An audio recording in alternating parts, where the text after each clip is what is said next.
അതൊക്കെ പ്രതാപേട്ടനെ പറഞ്ഞ് മനസ്സിലാക്കുക. മാഡം, ഇവരെ കുറിച്ച് നമ്മൾ എന്ത് പറയാൻ തുടങ്ങുമ്പോഴും സാർ ആ മാറ്റർ ബ്ലോക്ക് ചെയ്യും. അങ്ങനെ അവര് വർമ്മ സാറിനെ ഉറപ്പിച്ചു വെച്ചിരിക്കുക.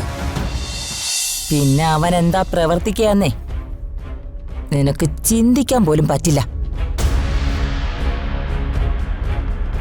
എന്റെ കരണത്തിട്ട് നീ അടിച്ച അടിയുടെ വേദന അതെന്റെ ഹൃദയത്തിലേക്ക് പടർന്നു നീറുകയാ. നിനക്കെതിരെ ഇതിന് പകരം വീട്ടിയില്ലെങ്കിൽ പിന്നെ എന്തിനാടി ഈ അംബികാവർമ്മ ജീവിച്ചിരിക്കുന്നേ? അവനിങ്ങ് വരട്ടെ. ഈ കാര്യം പറഞ്ഞിട്ടേ ബാക്കി കാര്യമുള്ളൂ. നീയും ഇവനും എന്നേക്കുമായി ഈ വീടിന്റെ പടി ഇറങ്ങി പോകുന്നത് എനിക്കൊന്ന് കാണണം.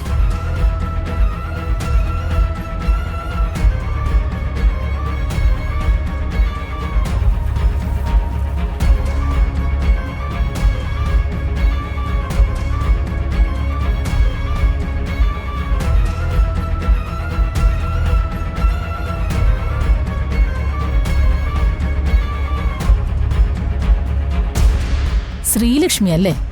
അതെ, ഈ ഇരിക്കുന്ന എന്റെ മകന്റെ ഭാര്യ. കൊണ്ടുവരാതിരുന്നത് എന്തായാലും നന്നായി. ജാതകത്തിലുള്ള കാര്യങ്ങൾ പറയുമ്പോ അത് ചിലപ്പോ ആ കുട്ടിക്ക് ഇഷ്ടപ്പെടണമെന്നില്ലല്ലോ. ഉള്ള കാര്യങ്ങൾ തുറന്നു പറയണം, ഒന്നും മറച്ചു വെക്കണ്ട. ദക്ഷിണ വാങ്ങിച്ച് സുഖിപ്പിച്ചിട്ട് വർത്താനം പറയുന്ന സ്വഭാവക്കാരിയല്ല ഈ ഞാൻ. എനിക്ക് ദൈവം കനിഞ്ഞ് അനുഗ്രഹിച്ചു തന്ന കഴിവായത്. മറ്റുള്ളവർക്ക് പ്രയോജനപ്പെടണം.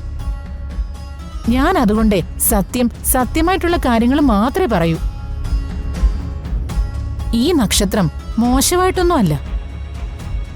പക്ഷേ ഈ കുട്ടിയുടെ ജനന സമയമാണ് പ്രശ്നം. നീചരാശിയിലാണ് ഈ കുട്ടിയുടെ ജനനം. ഈ രാശി ജനിക്കുന്നവര് അവരവരുടെ വീട് കുളം തോണ്ടും. ഇവരോടൊപ്പം ജീവിക്കുന്നവർക്കേ കഷ്ടകാലവും. ആപത്തൊഴിഞ്ഞ് ഒരു നേരവും ഉണ്ടാവൂല. ശ്രീലക്ഷ്മി എന്ന പേരിലെ ശ്രീ എന്ന അക്ഷരം മാത്രമാണ് ഈ കുട്ടിക്ക് നല്ലതായിട്ടുള്ളത്. ബാക്കിയെല്ലാം ഈ ജാതകക്കാരിക്ക് വളരെ മോശം. അയ്യോ എന്റെ ദൈവമേ. ജാതകവശ ഈ കുട്ടിക്കിപ്പോ കണ്ടക ശനിയാ. കൂനിമ്മേ കുരു എന്ന് പറയുന്ന പോലെ നാശം പിടിച്ച ഈ ജാതകത്തില് ഒരു കണ്ടക ശനി കൂടി. പിന്നെ പറയണോ? ഞാൻ കവടി നിരത്തി കൂടിയൊന്ന് നോക്കാം. മകൻ ഇതിലൊന്നും അത്ര വിശ്വാസമില്ലെന്ന് തോന്നുന്നു. ഇത് സയൻസ് അല്ലേ, അത് പഠിച്ചവർ കൈകാര്യം ചെയ്യുമ്പോൾ കുഴപ്പമൊന്നുമില്ല. ഞാൻ ഈശ്വര വിശ്വാസി കൂടിയാ. നിങ്ങൾ ബാക്കി പറ. ചുമ്മാ തിരിക്കണം.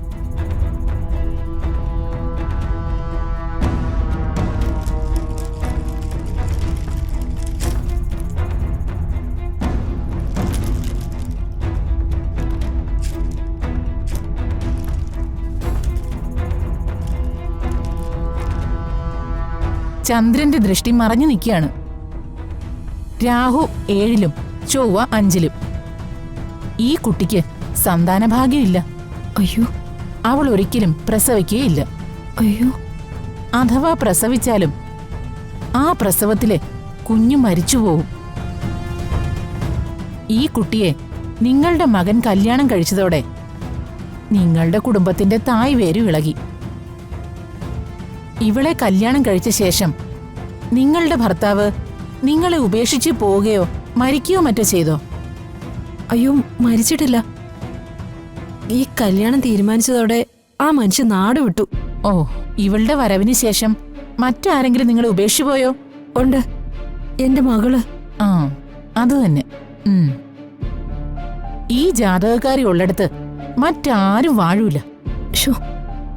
സ്വന്തം ഭർത്താവിനെ പോലും കൊല്ലാൻ മടിക്കൂലെന്നാ ഈ ജാതകത്തില്. അയ്യോ. അമ്മ നോക്കിട്ട് വാ. മകൻ ഇതൊന്നും വിശ്വസിക്കുന്നില്ലല്ലോ രുക്മിണി. വിശ്വസിച്ചില്ലെങ്കിലും അവന്റെ മനസ്സ് കലങ്ങിയില്ലേ, തൽക്കാലം അത് മതി. അംബിക പറഞ്ഞു വേറെ ചിലതൂടെ പറയാൻ കേട്ടോ. പക്ഷെ അതിനു മുമ്പ് അവൻ പോയി. സാരമില്ല.